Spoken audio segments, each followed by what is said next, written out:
Welcome students, today's class for class 12 chapter 3 कर रहे हैं मैट्रिसेस एक्सरसाइज 3.2 पे।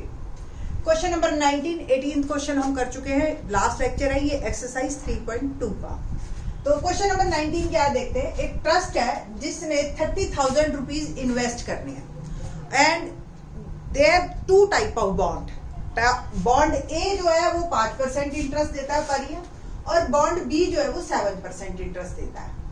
Using matrix multiplication determine how to divide 30,000 rupees. 30,000 rupees में कितना हम बॉन्ड ए में इन्वेस्ट करें और कितना बॉन्ड बी में इन्वेस्ट करें कि we will get interest per year. पहला केस 1800 और दूसरा केस है 2000। दो क्वेश्चन है अलग अलग, बिल्कुल 10th क्लास के क्वेश्चन की तरह।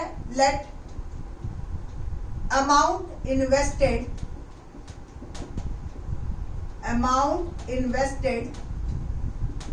in first type bond,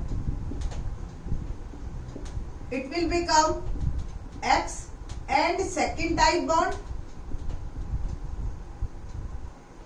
30,000 minus X। Matrix form में जब हम लिखेंगे तो इसको लिखेंगे इन अ रो मैट्रिक्स। और जो इंटरेस्ट है 5% यानी कि 5/100 और 7/100 जो है ये इसको हम कॉलम मैट्रिक्स में लिखेंगे। अब आपको भी पता है एक्स पे 5% मिल रहा है और 30,000 माइनस एक्स पे 7/100। तो ओवरऑल मेरे को 1800 रुपीज चाहिए, तो इनका product must be equal to 1800। Simple. Now multiply these two matrices and get the result. तो फर्स्ट को फर्स्ट से मल्टीप्लाई करें, सेकंड को आपको ही पता है ना, ये 1/2 का है, एक रो 2 कॉलम, ये 2/1 का है तो 2 से 2 कैंसिल हो जाएगा। पहली बात प्रोडक्ट पॉसिबल है। दूसरी बात जो रिजल्टेंट मैट्रिक्स आएगा वो 1/1 का आएगा, है ना। तो क्या आएगा multiply x into 5/100 plus 30,000 minus x into 7/100 is equal to 1800। और फर्दर हम सॉल्व करते हैं। 5/100x plus 30,000 into 7/100 minus 7/100x equal to 1800। और सॉल्व करें, x को एक साइड रहने देते हैं और विदाउट x वाले जो है सारे उसको उधर ले जाते हैं। तो it will become 5/100x minus 7/100x is equal to 1800। और ये देखिए 7 3 2100, ये मैं उधर ले गई। इसको आप 100 एलसीएम लीजिए, 5x माइनस 7x और ये आ गया minus 300 and it will become minus 2x/100 और माइनस 300। माइनस से माइनस कैंसिल, 2 से ये भी कैंसिल, तो x क्या आ गया 300 इंटू 50। 3 5 50, 15,000। इट मीन्स पहले टाइप ऑफ बॉन्ड में वो इन्वेस्ट करें और बाकी 30,000 माइनस 15,000 दैट इज 15,000।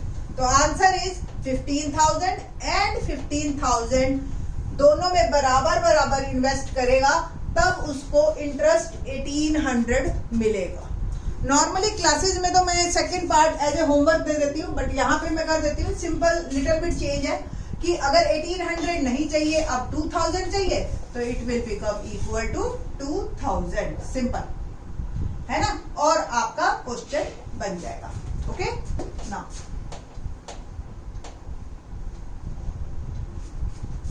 तो ये आ गया आपका 2000 माइनस 2100, यही आया ना, सेम 2 माइनस 100 आ गया ये, और it will become minus 2x/100 minus 100, minus से माइनस कैंसिल और 2 से 100 कैंसिल 50 और x आ गया 50 into 100।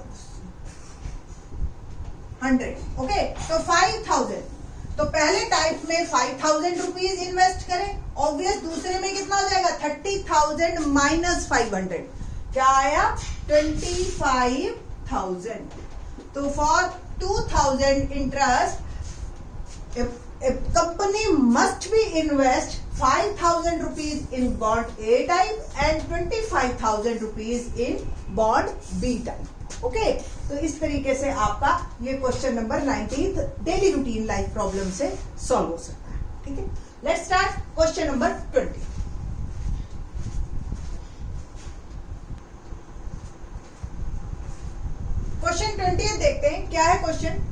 bookshop of a particular school has 10 dozen chemistry books, 8 dozen physics books, 10 dozen economics books. Their SPs are rupees 80, 60 and rupees 40 each. Her book इतने इतने रुपए की है. Find the total amount by using matrix algebra. Simple है, आपको एक table बना लेनी है. अब देखो बुक्स तो आपको डजन में दे रखी है और कॉस्ट ईच दे रखी है, तो आप बुक्स भी टोटल कितनी बुक्स हैं, फिजिक्स की कितनी बुक्स हैं, इको की, तो केमिस्ट्री की टोटल बुक्स जो है मेरे पास वो 10 डजन है, यानी कि 10 इंटू 12 120. ओके, सेम फिजिक्स की मेरे पास जो बुक्स हैं वो है 8 इंटू 12. ठीक है जी, ठीक है ना. तो 12 8 जा 96. द नेक्स्ट वन इको. इको की भी आपकी 10 डजन बुक्स हैं, तो इट विल बिकम 120 बुक्स. इसको आपने वही एक रो मैट्रिक्स बना लेना, 120 96 120, और जो कॉस्ट को है वो कॉलम मैट्रिक्स बना लेंगे हम 80 60 और 40. ये टोटल अमाउंट आपका आ जाएगा, क्योंकि आपको ही पता है ये 1/3 मैट्रिक्स है और ये 3/1 है.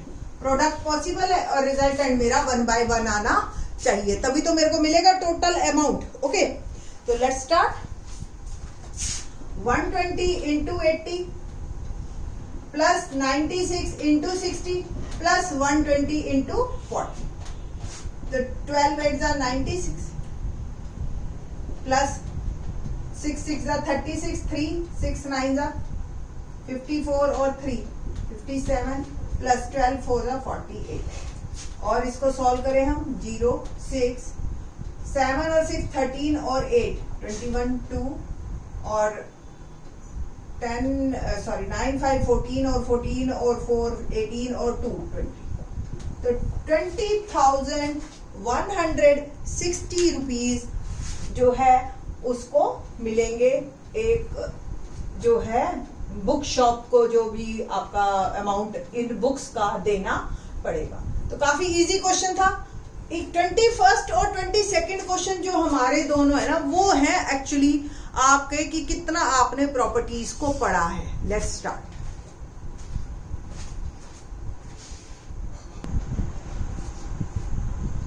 क्वेश्चन नंबर 21 देखते हैं. क्या है question number 21? X, Y, Z, W and P. देखो सारे कैपिटल लेटर्स हैं. Matrices of order 2/n. तो थोड़ा सा इसके ऑर्डर्स को बस ध्यान में रख लो कि X का ऑर्डर 2/n है, Y का ऑर्डर 3/k है, Z का ऑर्डर 2/p है और W का ऑर्डर n/3 है और हमारा P का ऑर्डर है p/k. ओके, क्वेश्चन क्या है 21st कि NKP क्या है, क्या वैल्यूज है, क्या होंगे ये NKP कि so that PY plus WY. पहले तो आप देखो P और Y आपस में मल्टीप्लाई होंगे, सेम W और Y, और फिर जो रिजल्टेंट मैट्रिक्स आए उनका ऑर्डर सेम होना चाहिए. अगर ऑर्डर सेम नहीं हुआ इन दोनों का तो फिर एडिशन भी पॉसिबल नहीं है. ओके, तो P और Y का आप ऑर्डर देखेंगे. तो P और Y का ऑर्डर, P क्या है p/k, ठीक है, और Y क्या है 3/k. यही है ना. अब इनका प्रोडक्ट कब पॉसिबल है? जब ये दोनों सेम हो. तो K must be equal to 3, ये कंफर्म है, अदरवाइज PY का प्रोडक्ट ही पॉसिबल नहीं होगा. पहली कंडीशन तो मेरी ये आ गई, K इज 3. तो ये आंसर भी हो सकता है, ये आंसर हो सकता है, ये दोनों, ये भी हो सकता है आंसर, ये नहीं हो सकता बिल्कुल. Okay, next. अब जो PY बनेगा उसका रिजल्टेंट मैट्रिक्स का ऑर्डर क्या होगा? वो ऑर्डर होगा p/k का, है ना. ये दोनों तो कैंसिल हो जाएंगे, p/k होगा. नेक्स्ट W एंड Y, इसका ऑर्डर चेक करते हैं. W का ऑर्डर है हमारा n/3 और Y का ऑर्डर तो 3/k है. अब 3 और 3 तो ठीक है, बढ़िया. ये n/k ऑर्डर का होना चाहिए. और PY और WY के जो ऑर्डर है, order should be same. Okay, तो क्या बना, PY का ऑर्डर मेरा आया p/k और इसका आया n/k. तो कॉलम तो सेम है, तो कोई दिक्कत नहीं. K चाहे कुछ भी हो, K सेम तो है, K = 3 तो हम पहले ही निकाले बैठे. P और N should be same. P और N जो वर्ड है ना, ये 2 2 या तो 2 2 हो या 1 1 हो, सेम होना चाहिए P और N की वैल्यू. तो A is correct one. P must be equal to n और K इज इक्वल टू 3 अगर आया तभी ये एग्जिस्ट करेगा, अदरवाइज या तो Py नहीं पॉसिबल या Wy नहीं पॉसिबल या फिर इनका सम पॉसिबल नहीं। इस तरीके से आपको मल्टीप्लीकेशन की प्रॉपर्टी पता होना चाहिए कि मल्टीप्लीकेशन कब आपका जो है वैलिड है, कब प्रोडक्ट पॉसिबल है और जो रिजल्टेंट आएगा वो किस ऑर्डर का होगा, फिर दोनों का एडिशन पॉसिबल है या नहीं है ये भी आपको दोनों चेक करने हैं। ठीक है, क्वेश्चन नंबर 22 देखते हैं। क्या है क्वेश्चन नंबर 22? 22 में वो कहता है कि if n is equal to p, तो ये तो पहले ही दे दिया कि n और p बराबर हैं, then the order of matrix 7x minus 5z। देखो अब 7x, x का जो ऑर्डर होगा वही 7x का होगा, सेम 5z इसका भी वही ऑर्डर होगा, जो z का जो ऑर्डर होगा वही 5z का होगा, बट इन दोनों के ऑर्डर सेम होने चाहिए तभी डिफरेंस या सब्ट्रैक्शन पॉसिबल है मैट्रिसेस में।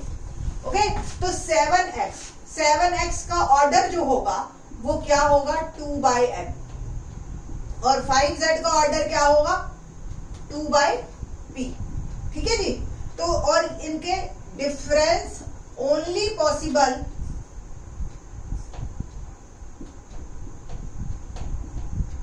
when order same, तो 2/n must be equal to 2/p, तो 2 तो पहला डेफिनेटली 2 होना ही चाहिए, n और p वो बराबर दे रखे उनमें से कोई भी हो जाए चलेगा, तो पहला आंसर p/2 नॉट पॉसिबल, पहला तो 2 ही चाहिए, तो सिर्फ यही b ही करेक्ट वन है। 2/n लिखो 2/p लिखो, ठीक है, n और p सेम है इसलिए आपका 21st का a करेक्ट है और 22 का b करेक्ट है। होप सो आपको ये क्लियर हो गए होंगे कि मैट्रिसेस की प्रॉपर्टीज, मैट्रिसेस कब पॉसिबल है, मैट्रिसेस जो है हमारा जब एडिशन कैसे होगा या मैट्रिसेस के बाद जो रिजल्टेंट मैट्रिक्स आएगा वो किस ऑर्डर का होगा। इन द नेक्स्ट चैप्टर जो है वेरी इंपॉर्टेंट वन, और हम उसमें करेंगे transpose of matrix, symmetric matrix किसे कहते हैं, स्क्यू सिमेट्रिक मैट्रिक्स किसे कहते हैं, वेरी यूजफुल। तो नेक्स्ट लेक्चर में we will do exercise 3.3। Thanks.